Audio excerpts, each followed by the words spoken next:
নমস্কার, তনুর বাংলা ক্লাসিক স্টোরিতে আমি তনুশ্রী তোমাদের সবাইকে স্বাগত জানিয়ে আজ আমার নিবেদন কথা সাহিত্যিক বিভূতিভূষণ বন্দ্যোপাধ্যায়ের একটি ছোট গল্প সিঁদুর চরণ। গল্পটা শোনার অনুরোধ রইল। যদি ভালো লাগে লাইক করে দিও এবং তোমাদের পরিচিত ও পরিজনদের সাথে শেয়ার করতে ভুলো না।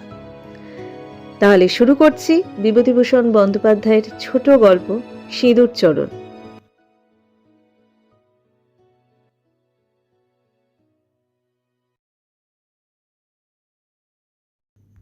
সিঁদুর চরণ আজ 10-12 বছর মালিপোতায় বাস করছে বটে, কিন্তু ওর বাড়ি এখানে নয়। সেদিন রায়দের চণ্ডী মণ্ডপে সিঁদুর চরণ কোথা থেকে এসেছে তা নিয়ে কথা হচ্ছিল। বৃদ্ধ ভট্টাচার্য মশাই তামাক টানতে টানতে বললেন, কে সিঁদুর চরণ? ওর বাড়ি ছিল কোথায় কেউ জানে না, তবে এখানে আসবার আগে ও খাবড়াপোতায় প্রায় 10 বছর ছিল। তার আগে অন্য গায়ে ছিল শুনেছি। গায়ে গায়ে বেরিয়ে বেড়ানোই ওর পেশা। পেশা হয়তো হতে পারে, কারণ সিঁদুর চরণ গরিব লোক। জীবনে সে ভালো জিনিসের মুখ দেখেনি কখনো। কেউ আপনার লোক ছিল, সম্প্রতি মালিপোতাতে এসে বিয়ের চেষ্টাও করেছিল, কিন্তু অজ্ঞাত কুলশীলকে কেউ মেয়ে দেবার আগ্রহ দেখায়নি। মালিপোতার এক বুনো মালি আজকাল ওর সঙ্গে একত্র স্বামী স্ত্রীর মতো বাস করে। তার বয়স ওর চেয়ে বেশি ছাড়া কম নয়। দেখতে মোটা সোটা, মিশকালো রং, মাথার চুলে এখনো পাক ধরেনি বটে, তবে ধরবার বেশি দেরিও নেই। বুনো বলে এদেশে সেই সব কুলি মজুরের বর্তমান বংশধরদের, যারা 100 বছর আগে নীলকুঠির আমলে রাঁচি, হাজারিবাগ, গিরিডি, মধুপুর প্রভৃতি থেকে এসেছিল মজুরি করতে, এখন তারা বেমালুম বাঙালি হয়ে গিয়েছে। ভাষা, ধর্ম, আচার, ব্যবহার সব রকমে। পূর্বপুরুষের বঙ্গা পুজো ভুলে গিয়েছে কতকাল। এখন হরি সংকীর্তন করে ঘরে ঘরে, মনসা পূজা, ষষ্ঠী পূজা করে, কালীতলায় মানত করে। এখন যদি এদের জিজ্ঞাসা করা যায়, তোরা কোন দেশ থেকে এসেছিলি রে, তোদের আপনজন কোথায় আছে, ওরা বলবে, তা কি জানি বাবু, পশ্চিম থেকে এসেছিলি না? শুনেছি বাপ ঠাকুরদার কাছে। ওদিকের কোথা থেকে আমাদের 5-6 পুরুষের আগে এসে বাস করা হয়, সেই সত্যযুগের কথা। সিঁদুর চরণ এহেন বুনো মালিকে নিয়ে দিব্যি ঘর করতে থাকে। তার নাম কাতু। হয়তো কাত্যায়নীর অপভ্রংশ হবে নামটা, কিন্তু ওর অপভ্রংশ নামটাই অন্নপ্রাশনের দিন থেকে পাওয়া। ভালো নাম তাকে কেউ দেয়নি। সিঁদুর চরণ পরের গরু চড়িয়ে আর পরের লাঙল চষে জীবনের 40টি বছর কাটিয়ে দেওয়ার পরে বিঘে 3 জমি ওটবন্দি বন্দোবস্ত নিলে। তার জমিতে পরের বছর 10 মণ পাট হলো। সেবার 22 টাকা পাটের মণ। পাট বিক্রি করে সেবার এত পেলে সিঁদুর চরণ, অত টাকা একসঙ্গে তার 3 পুরুষের কখনো দেখেনি। 10 টাকার নোট 22 খানা। কাতু বললে, হ্যাঁ গো, 10 হাত ফুলন শাড়ির দাম কত? কেন, নিবি? দাও গিয়ে এবার, অনেকদিন যে ভাবছি, বড় শখ। এই বয়সে ফুলন শাড়ি পরলি লোকে ঠাট্টা করবে না? কথাটা কিঞ্চিত রূঢ় হয়ে পড়ল, মনে হলো সিঁদুর চরণে। অল্প বয়সে ওকে দেবার লোক কে ছিল? আজ বেশি বয়সে সুবিধে যখন হলোই, তখন অল্প বয়সের স্বাদটা পূর্ণ করতে দোষ কি? তারপর ঘোষেদের দোকান থেকে একখানা ফুলন শাড়ি শুধু নয়, তার সঙ্গে এলো একখানা সবুজ রঙের গামছা। কাতু খুশিতে 8 খানা। বললে, শাড়িখানা কি চমৎকার না? খুব ভালো। তোর পছন্দ হয়েছে? তা পছন্দ হবে না, যাকে বলে ফুলন শাড়ি। আর গামছাখানা কেমন? অমন গামছাখানা কখনো দেখিনি। ও কিন্তু মুই ব্যবহার করতে পারবো না প্রাণ ধরে, তাহলে খারাপ হয়ে যাবে। খারাপ হয় আবার কিনে দেব। আমার হাতে এখন কম টাকা না। সেদিন কামার দোকানে বসে 3 কোটি বুনোর মুখে কালীগঞ্জে গঙ্গা স্নান করতে যাবার বৃত্তান্ত শুনল সিঁদুরচরণ।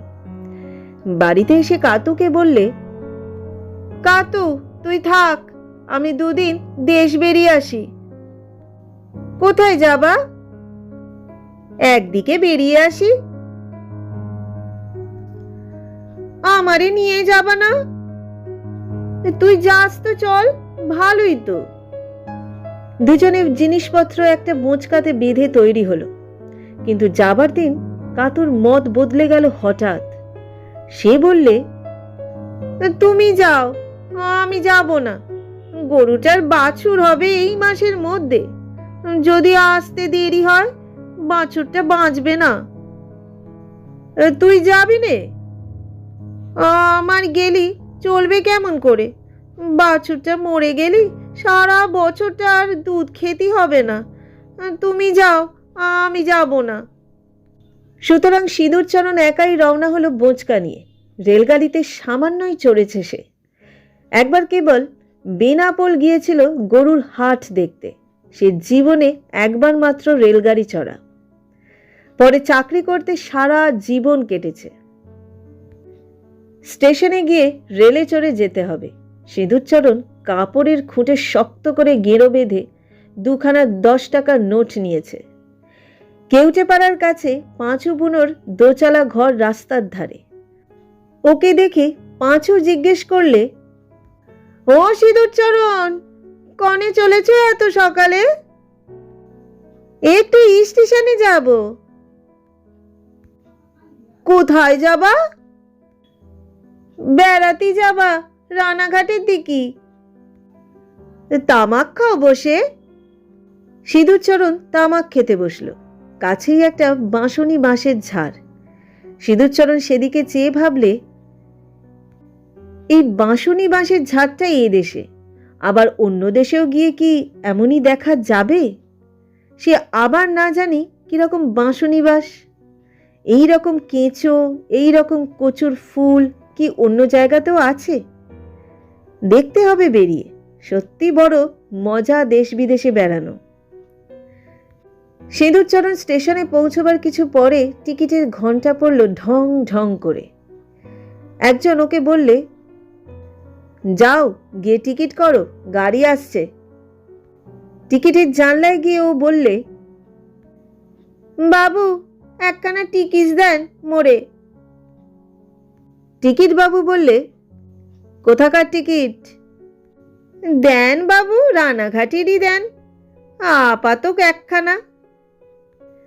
গাড়িতে উঠে সিঁদুরচরণের ভীষণ আমোদ হলো। সে আমোদ রূপান্তরিত হলো বারবার ওর ধূমপান করবার ইচ্ছায়। ঘন ঘন বিড়ি খায়, এই ধরায় এই খায়।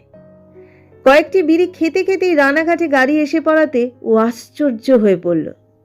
16 মাইল রাস্তা যে এত অল্প সময় এসে পড়বে তাও ভাবেইনি। রানাঘাটে নেমে এখন কোথায় যাওয়া যায়? এমন অনেক দূরে যেতে হবে যেখানে কখনো সে যায়নি। স্টেশনের এপারে একটা উঁচু মতো রোয়াক বাঁধানো জায়গা, খুব লম্বা।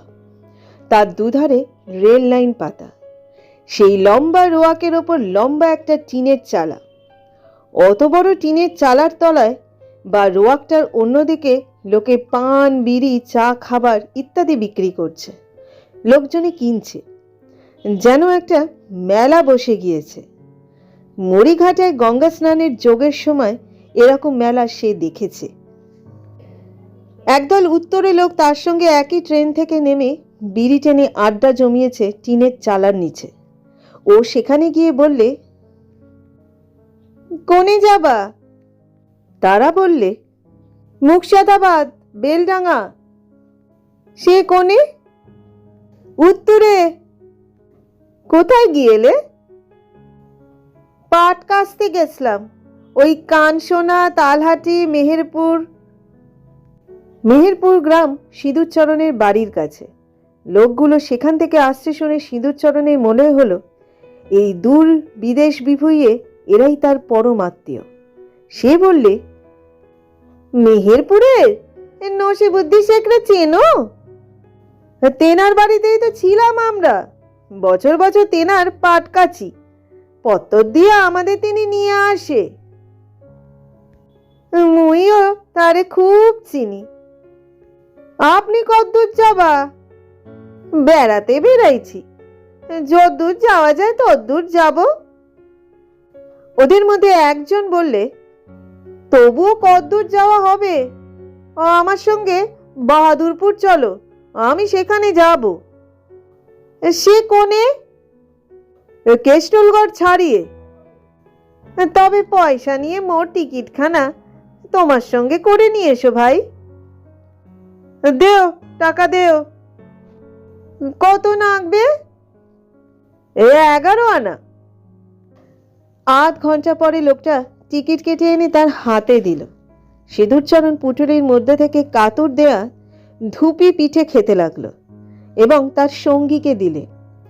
ধুপি পিঠে আর কিছুই নয়, শুধু চালের গুঁড়োর পিঠে, জলে সিদ্ধ। গুড় দিয়ে ভিন্ন সে কঠিন ইটের মতো জিনিস গলা দিয়ে নামে না, কিন্তু গুড় সে সঙ্গে করে আনেনি, কাপড়ে চোপড়ে লেগে যাবে বলে। ওর সঙ্গী বললে, একটু রসগোল্লার রস কিনে আনবো, এ বড্ড শক্ত। হ্যাঁ গা, উত্তরে গাড়ি কখন আসবে? এই এলো, তামাক খেলাও তাড়াতাড়ি। একটু পরে আরাম করে বসে ওরা তামাক খেতে লাগলে। সঙ্গে সঙ্গে হুড়মুড় করে উত্তরের অর্থাৎ মুর্শিদাবাদের ট্রেন এসে হাজির। চা পান পাউরুটি ফেরিওয়ালাদের চিৎকারে প্ল্যাটফর্ম মুখরিত হয়ে উঠল। যাত্রীরা ইতস্তত ছোটাছুটি করতে লাগলো গাড়িতে ওঠবার চেষ্টায়। হতভম্ব ও কিংকর্তব্য বিমূঢ় সিঁদুরচরণের হাত ধরে টেনে হিঁচড়ে তার নতুন সঙ্গী তাকে একটা কামরায় উঠালে। গাড়ি রানাঘাট ছেড়ে দিলে। সিঁদুরচরণ এক কলকে তামাক সেজে হাঁপ ছেড়ে বললে, বাবা, এর নাম গাড়ি চড়া? কি কাণ্ড! সিঁদুরচরণের মনে হলো কাতুকে কত দূরে ফেলে সে অজানা বিদেশ বিভুঁইয়ের দিকে চলেছে। না এলেই যেন ছিল ভালো। কি জানি বাড়ির বার হইলেই এইসব হাঙ্গামা ঘটবে। বিদেশের লোক কিরকম তারই বা ঠিক কি? তার টাকা কটা কেড়ে নিতেও তো পারে। তার সঙ্গী তাকে বলে বলে দিচ্ছে, এই উলো, এই বাদ করলো, এই কেষ্টলগর। কেষ্টলগর? কই দিকি দিকি, নাম শোনা আছে বহুত দিন যে। সিঁদুরচরণ বিশেষ কিছুই দেখতে পেলে না। গোটা কতক টিনের গুদম, খান কতক ঘোড়ার গাড়ি, 2-4টি কোঠা বাড়ি, তাই দেখি সে মহা খুশি। মস্ত জায়গা কেষ্টনগর। দেশে ফিরে গল্প করার মতো কিছু পাওয়া গেল বটে। কাতুকে নানা ছাদে গল্প শোনাতে হবে বাড়ি ফিরে। আরো একটা স্টেশন গেল। পরের স্টেশনেই বোধহয় তার সঙ্গী বললে, নামো নামো, বাহাদুরপুর। সিঁদুরচরণ বোচকা নিয়ে প্ল্যাটফর্মে নেমে পড়ল। তখন সন্ধ্যা হয় হয়। সে চেয়ে দেখে ধুধু মাঠের মধ্যে ছোট্ট স্টেশন। চারিধারে কুল কিনারা নেই এমন বড় মাঠ। দূরে দূরে 2-4টি তাল গাছ, বাঁশবন। সিঁদুরচরণের বুকের মধ্যেটা হু হু করে উঠল। কোথায় কাতু, কোথায় তাদের মালি পোতা, সব ফেলে সে আজ এ কোথায় কত দূরে এসে পড়েছে। মনে মনে বলল, এন্ধারা বিদেশেও মানুষ আসে। ভগবান, এ তুমি কোথায় নিয়ে ফেললে মোরে? ওর সঙ্গী বললে, চলো। ও বলে, কনে যাব? মোদের গায়ে চলো, এখান থেকে 2 কোষ পথ। সেখানে যাব? যাবা না তো কি এখানে থাকবা? কোথায় থাকবা? খেতে দিতে হবে তো। কি নাম তোমাদের গাঁর? গোয়ালবাথান, নাগরপাড়া। অগত্যা সিঁদুরচরণ চলল নাগরপাড়া, তার নতুন সঙ্গীর বাড়ি। ক্রোশ 2 হাঁটবার পরে এক গায়ে ঢোকবার মুখেই ছোট্ট চালাঘর। সেখানে গিয়ে তার বন্ধু বললে, এই মোদের বাড়ি, ভাত জল খাও, হাত মুখ ধো। সিঁদুরচরণ বললে, ভাত জল খাবো কি? মুই কোণে এসে পড়েছি, তাই শুধু ভাব দিলে গেছি। কদ্দূর আসবা আবার? কোথায় ছিলাম আর কনে আলাম? এই পীরথিমের কি সীমে মুড়ো নেই? হ্যাঁ গা, আর কদ্দূর আছে এদিকে? আরে তুমি কি পাগল নাকি? কি বলে আর কি করে? লাও ভাত জল খাও। ভাত খেয়ে সিঁদুরচরণ গ্রামের মাঠের দিকে বেড়াতে গেল। বড় বড় মাঠ, দূরে তাল গাছ। এত বড় মাঠ তাদের দেশে সে কখনো দেখেনি। আর চারিদিকেই আখের ক্ষেত। ওই কি একটা গ্রাম দেখা যায়, ওর বড় পিথিম আছে ওদিকে। বাবা! একজন লোককে বললে, হ্যাঁ হ্যাঁ গা, এইদিকে এত আখের চাষ কেন? কেন, বেলডাঙ্গায় চিনির কল আছে, আখ সেখানে মন দরে বিক্রি হয় গো। সব আখ? কি আখ তুমি দেখছো? বেলডাঙ্গার ওদিকে 60, 70, 100 বিঘের এক এক বন্ধ, শুদ্ধ আখ। ওর বন্ধুর বাড়িতে দিন 2 থাকার পরে আখের জমির মজুর দরকার হয়ে পড়ল। ওদের পরামর্শে সিঁদুরচরণও আখের খেতে আখ কাটবার কাজে লেগে গেল। 8 আনা রোজ। সিঁদুরচরণদের দেশে মজুরের রেট 5.25 আনা। সে দেখলে মজুরির রেট বেশ ভালোই। 2 দিনে 1 টাকা রোজগার হবেই বা না কেন? কোন দেশ থেকে কোন দেশে এসে পড়েছে, এখানে সবই সম্ভব। নাগরপাড়ার ওপারে বোরগাছি, তার পাশে ধুবলি। এই 2 গ্রাম থেকে অনেক মজুর আসতো আখের খেতে কাজ করতে। ওদের মধ্যে একজনের সঙ্গে সিঁদুরচরণের খুব ভাব হয়ে গেল। সে বললে, আমাদের গ্রামে যাবা? সেখানে ঘোষ মশাইদের বাড়িতে একজন কিষান দরকার, 10 টাকা মাইনে, খাওয়া পড়া। সিঁদুরচরণের কাছে এই প্রস্তাব লোভনীয় বলে মনে হলো। তাদের দেশে কৃষাণদের মাইনে মাসে 5 টাকার বেশি নয়। খাওয়া পড়ার কথাই ওঠে না সেখানে। এবার পাটের দাম বেশি হওয়াতে কৃষাণদের রেট 1 টাকা বেড়েছে মাসে। তাও কতদিনে চড়া রেট টিকবে তার ঠিক নেই। হাতে কিছু টাকা করে নেওয়া যায় এ দেশে থাকলে, কিন্তু এতদূর বিদেশে সে থাকবে কতদিন? সে জবাব দিলে, না ভাই, আমার যাওয়া হবে না। চাকরি করবা না? মরতে যাবো কেন বিদেশে পড়ে? মোদের গায়ে চাকরির অভাব কি? খেয়ে দে হাতে 2 পয়সা জমেছে যখন, তখন পরের চাকরি করতে যাবার দরকার নেই। রোজ রোজ মজুরি চলে। আজকাল একদিনও সে বসে থাকে না। ভালো একখানা রঙিন গামছা কিনে ফেললে 13 পয়সা দিয়ে বাহাদুরপুরের হাটে একদিন। রঙিন গামছাখানাই হলো কাল। এখানে কিনে পর্যন্ত তার কেবলই মনে হতে লাগলো, কাতু যদি তাকে এই গামছা কাঁধে না দেখলো তবে তার গামছা কেনার ফলটা কি? সবুজ গামছাখানা তো সেদিন কিনেছিল সে কাতুর জন্যে। একদিন কাজকর্ম সেরে বিকেলে সে মাঠের দিকে বেড়াতে গিয়েছে। একটা বড় ঘোড়া নিমগাছ ছায়া ফেলেছে অনেকখানি ফাঁকা মাঠে। সেখানে বসে চুপি চুপি কোমর থেকে গেঁজে খুলে পয়সা কড়ি উপর করে সামনে ঢেলে গুনে দেখলে 19 টাকা 13 আনা জমেছে মজুরি করে। সামনে একটা খালে 13-14 বছরের সুন্দরী মেয়ে শামুক গুগলি তুলছে। ও বললে, কি তুলছো ও খুকি?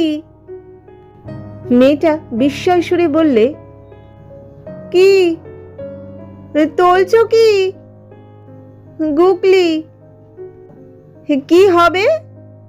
মেয়েটি সলজ্জ হাসে বললে, খাবো। কি জাত তোমরা? বাউরি। বাড়ি কনে? মেয়েটি আবার ওর দিকে যেন খানিকটা আশ্চর্য হয়ে চেয়ে আছে। তারপর আঙুল দিয়ে দূরের দিকে দেখিয়ে বললে, ওই টবরপুর। আর কোনো কথা হয় না। মেয়েটা আপন মনে গুগলি তুলতে থাকে। সিঁদুরচরণ বড় অন্যমনস্ক হয়ে যায়। কাতুর কথা বড় মনে হয়, আর থাকা যায় না। এ কোন মুলুক, কত দূর বিদেশ বিবুই, সেখানে বাউরি বলে জাত বাস করে। কেউ বাপ পিতে মোর জন্মে শুনেছে বাউরি বলে কোনো জাতের কথা, যারা খালে বিলে গুগলি তুলে খায়? ওর মনটা হু হু করে ওঠে নতুন করে, বুকের মধ্যে কি যেন একটা মোচড় খায়। যদি বিদেশে মারা যায়, কাতুর সঙ্গে তাহলে দেখাই হবে না।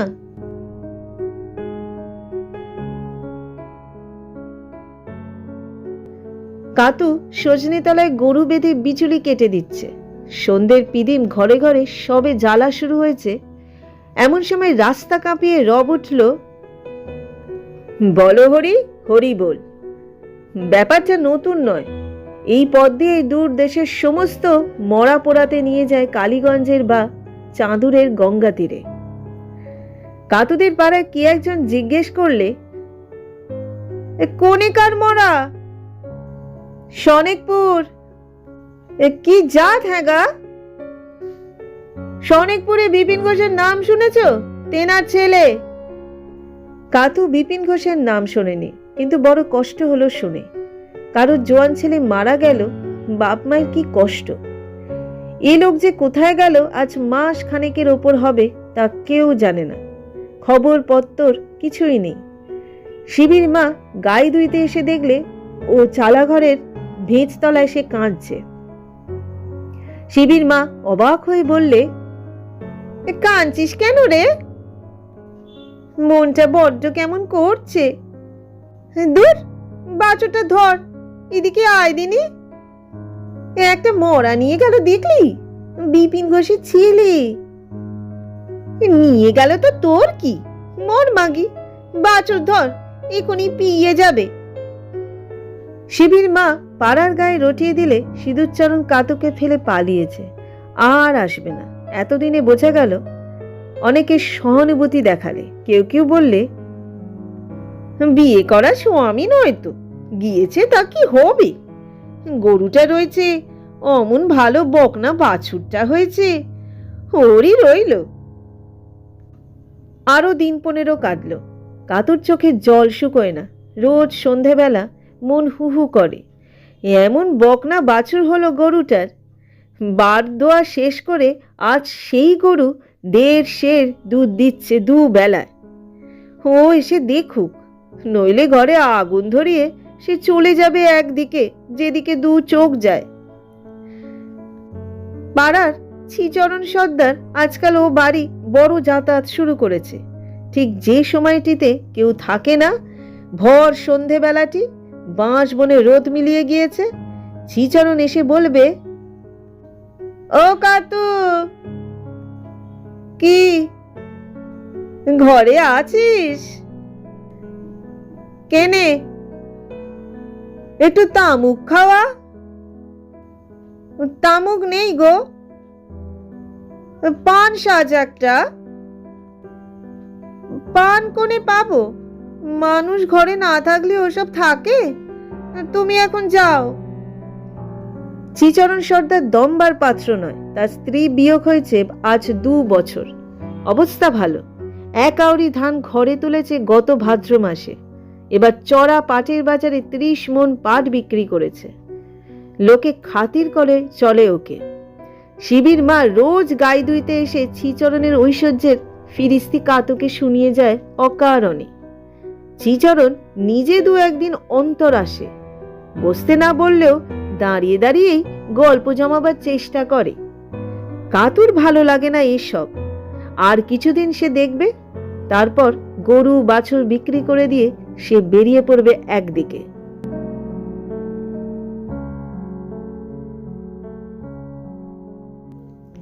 সেদিন শ্রীচরণ আবার এসে হাজির।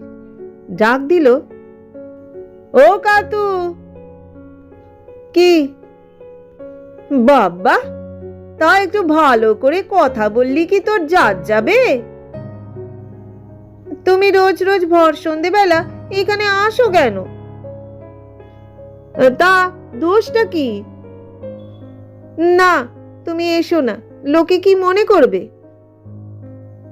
একটা কথা বলি তোর কাছে, আমার সংসারটা তো গিয়েছে তুই জানিস।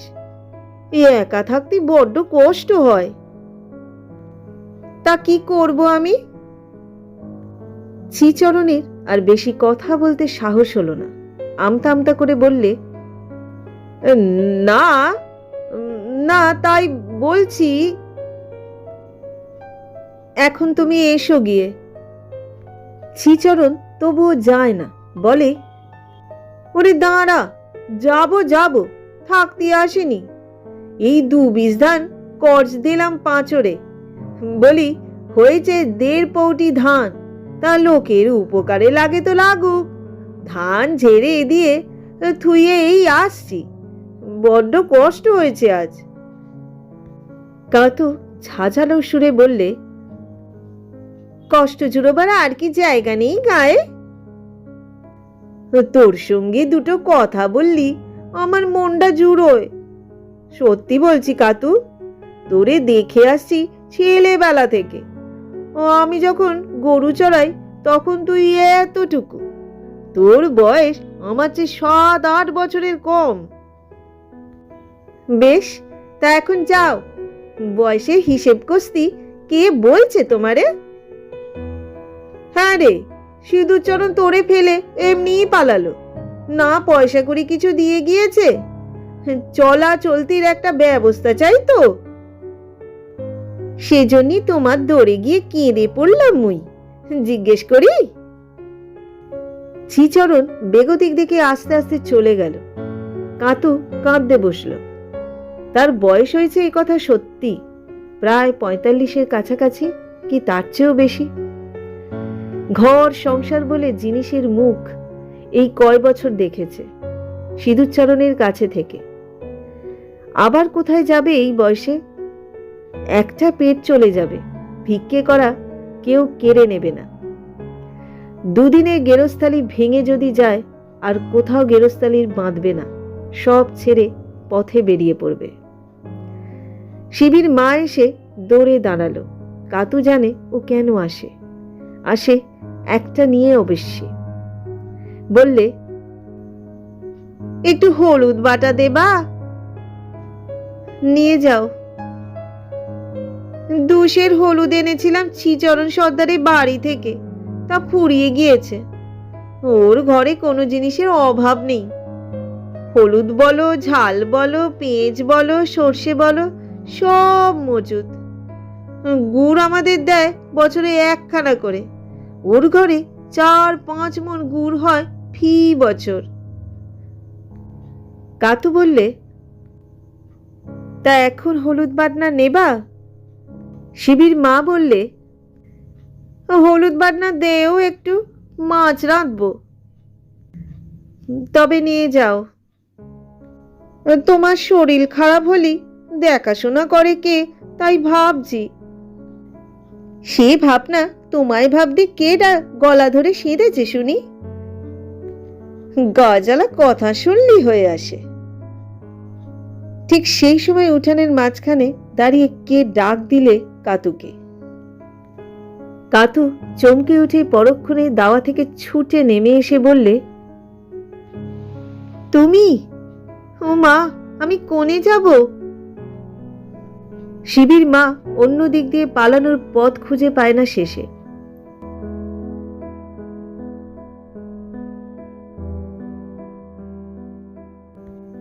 এই হলো সিঁদুরচরণের বিখ্যাত ভ্রমণের ইতিহাস।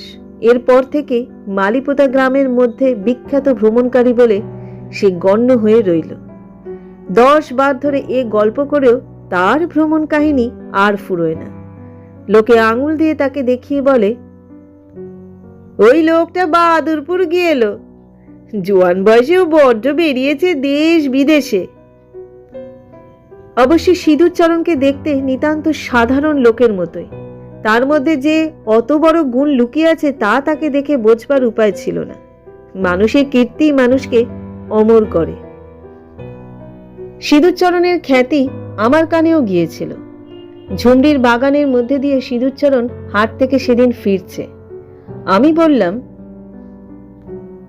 সিঁদুরচরণ নাকি বাহাদুরপুর গিয়েছিলে? সিঁদুরচরণ বিনম্র হাস্যের সঙ্গে বললে, তা গিয়েলাম বাবু, অনেকদিন আগে। বটে? আচ্ছা, সে কত দূর? আপনি কেষ্টনগর চেনো? না চিনলেও নামটা শোনা আছে। কোন দিক জানো? তা কি করে জানবো? আমি কি সেখানে গিয়েছি? বাহাদুরপুর কেষ্টনগরের 2 স্টেশনের পরে।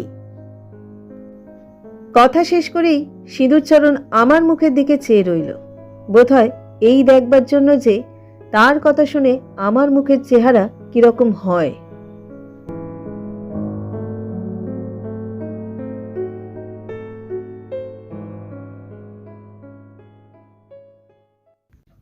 এতক্ষণ তোমরা শুনলে বিভূতিভূষণ বন্দ্যোপাধ্যায়ের একটি ছোট গল্প সিঁদুরচরণ। গল্পটা তোমাদের কেমন লাগলো অবশ্যই তোমরা কমেন্ট করে জানিও। আমাদের গল্পগুলি যদি তোমাদের ভালো লাগে এবং আমাদের যদি যোগ্য মনে হয়, যারা এখনো পর্যন্ত সাবস্ক্রাইব করনি তাহলে ঝটপট সাবস্ক্রাইব করে আমাদের পাশে থেকো। আজকের মতো বিদায় নিচ্ছি, খুব শিগগিরই ফিরবো নতুন আরেকটা গল্প নিয়ে। সবাই ভালো থেকো, সুস্থ থেকো, অবশ্যই সাবধানে থেকো।